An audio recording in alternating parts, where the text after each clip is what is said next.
Teman-teman, jadi di sini saya akan bahas kasus pertama dari teori B.F. Skinner. Jadi teman-teman, ada seorang anak, sebut saja namanya Indi. Ia selalu masang alarm dengan suara keras agar dia bisa bangun tepat waktu untuk pergi kuliah. Suara alarm yang tidak menyenangkan akan terus berbunyi sampai Indi mematikannya.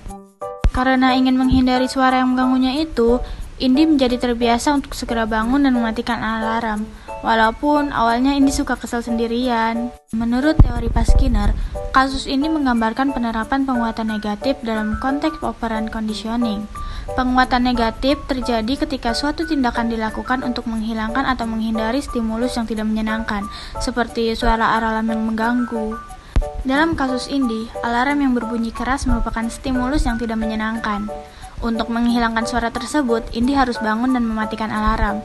Seiring waktu, Indi terbiasa bangun tepat waktu agar bisa segera menghindari atau menghentikan suara yang mengganggunya.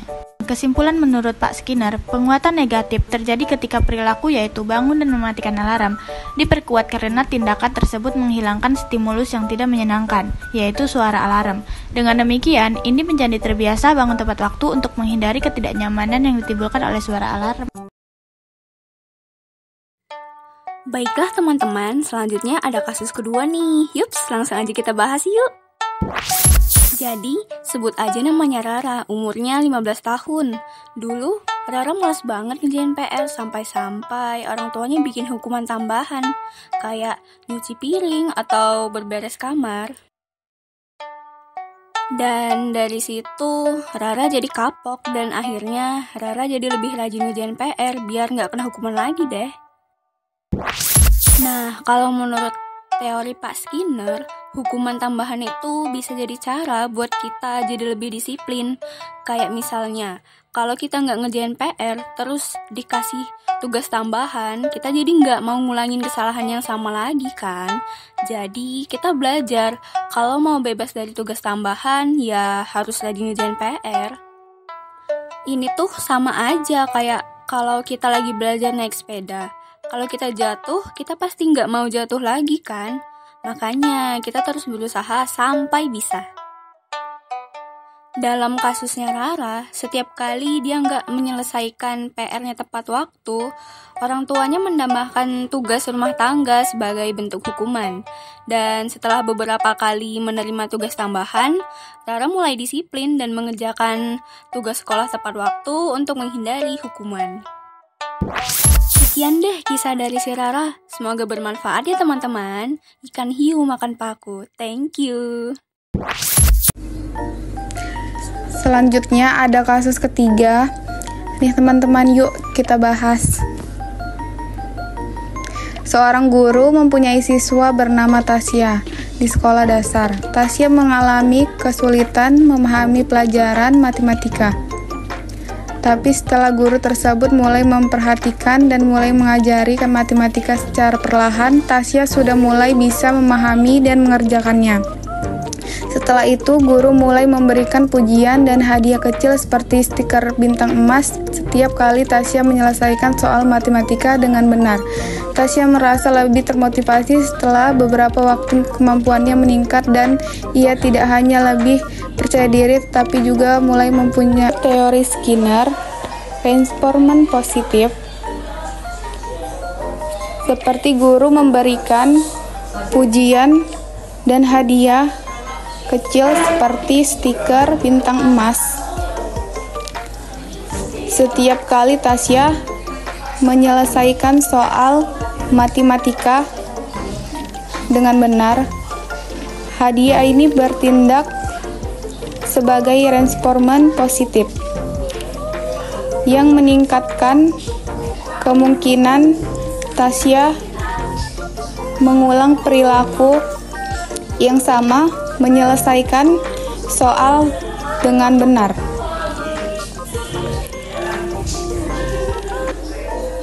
Serta dukungan, motivasi, dan peningkatan kemampuan dengan pemberian reinforcement positif. Secara konsisten, Tasya merasa lebih percaya diri dan termotivasi. Reinforcement ini tidak hanya memperkuat perilaku berusaha menyelesaikan soal, tetapi juga membangun sikap positif terhadap matematika.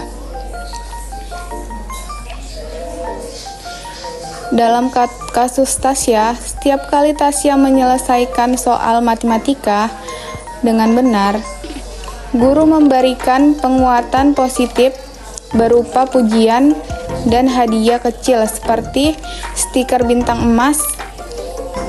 Penguatan ini meningkatkan frekuensi perilaku yang diinginkan mengerjakan soal matematika dengan benar seiring waktu. Tasya tidak hanya menjadi lebih terampil dalam matematika, tetapi juga mengembangkan sikap positif terhadap pelajaran tersebut, yang merupakan hasil dari penguatan positif yang konsisten. Selanjutnya, saya akan membahas kasus dari jurnal yang berjudul Pengaruh Motivasi, Reward, dan Punishment Terhadap Kinerja Karyawan di Klinik Kecantikan Puspita Bandar Lampung. Penelitian ini membahas bagaimana motivasi, reward, dan punishment mempengaruhi kinerja karyawan di Klinik Kecantikan Puspita Bandar Lampung. Dalam era globalisasi yang kompetitif, manajemen sumber daya manusia atau SDM menjadi faktor penting untuk meningkatkan kinerja perusahaan. Penelitian ini bertujuan memberikan wawasan tentang bagaimana pendekatan manajemen tersebut dapat diterapkan secara efektif. Tujuan penelitian ini adalah untuk menganalisis pengaruh motivasi, reward, dan punishment terhadap kinerja karyawan di Klinik Kecantikan Puspita. Dengan memahami hubungan ini, manajemen diharapkan dapat menciptakan strategi yang lebih baik untuk meningkatkan produktivitas. Penelitian ini menggunakan metode kuantitatif deskriptif dengan teknik purposive sampling. Data dikumpulkan melalui kuesioner yang diisi oleh 49 karyawan klinik Puspita. Analisis data dilakukan menggunakan teknik partial least square atau PLS untuk menguji hubungan antara motivasi, reward, dan punishment terhadap kinerja. Hasil penelitian ini menunjukkan bahwa yang pertama itu ada motivasi berpengaruh positif dan signifikan terhadap kinerja karyawan. Artinya, semakin tinggi motivasi yang dimiliki karyawan, semakin baik pula kinerja mereka. Dan yang kedua itu ada reward tidak memiliki pengaruh yang signifikan terhadap kinerja karyawan. Hal ini menunjukkan bahwa penghargaan yang diberikan belum cukup efektif untuk mendorong peningkatan kinerja. Yang ketiga itu ada punishment berpengaruh positif dan signifikan terhadap kinerja karyawan. Hukuman yang diterapkan dengan baik dapat mendorong karyawan untuk lebih disiplin dan meningkatkan hasil kerja mereka. Kesimpulan dari jurnal ini, motivasi dan punishment terbukti memiliki dampak positif yang signifikan terhadap kinerja karyawan, sementara reward tidak memberikan pengaruh yang signifikan. Penulis menyarankan manajemen klinik Puspita untuk mengevaluasi kembali sistem penghargaan yang diterapkan agar lebih relevan dan efektif. Kuatan penelitian, yang pertama itu ada topik yang dibahas sangat relevan dengan bidang manajemen SDM. Yang kedua ada metodologi penelitian ini dijelaskan dengan baik dan analisis data menggunakan pendekatan statistik modern atau PLS. Kelemahan penelitian, yang pertama ada pembahasan hasil kurang mendalam, yang kedua ada implikasi praktis dan teoritis tidak dibahas secara rinci, yang ketiga ada keterbatasan penelitian seperti ruang lingkup sampel tidak dijelaskan. Saran untuk penelitian selanjutnya, yang pertama ada bisa mengembangkan penelitian dengan jumlah sampel yang lebih besar, dan yang kedua bisa lebih memperdalam pembahasan mengenai hasil penelitian. Yang terakhir ada bisa lebih membahas lebih rinci implikasi praktis bagi perusahaan dan karyawan.